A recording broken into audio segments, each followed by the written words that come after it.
In 2013, the world learned a shocking truth. Edward Snowden, a young contractor working for the National Security Agency, revealed a massive surveillance apparatus. The NSA was collecting vast amounts of data on people all over the world. This included Americans. Snowden's actions sparked a global debate. People argued about the balance between security and privacy. Snowden's leaks showed the reach of the NSA's programs. The agency was collecting phone records, emails, and internet activity. They were doing this without the knowledge or consent of millions of people. This revelation was deeply unsettling. It showed the potential for abuse by governments with powerful surveillance tools. Snowden's actions were controversial. Some people called him a traitor. They argued that he had harmed national security. Others hailed him as a hero. They praised him for exposing government overreach. Regardless of one's stance on Snowden, his actions had a profound impact.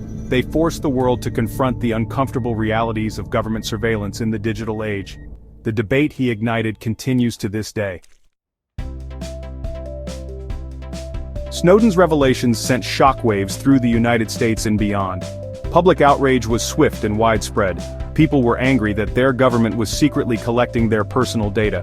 Civil liberties groups filed lawsuits. They challenged the legality of the NSA's programs. The debate spilled over into the halls of Congress. Lawmakers debated whether to rein in the NSA's surveillance powers. In 2020, a significant legal victory occurred. A U.S. court ruled that the NSA's mass collection of phone records was illegal. This was a major win for privacy advocates. It showed that the courts were willing to hold the government accountable for overreaching its authority. However, the fight was far from over. Despite the court ruling, the NSA continued its surveillance activities.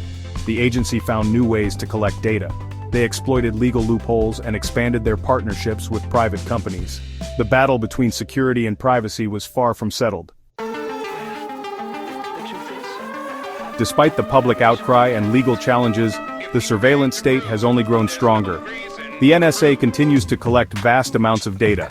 They argue that this is necessary to prevent terrorism and keep the country safe.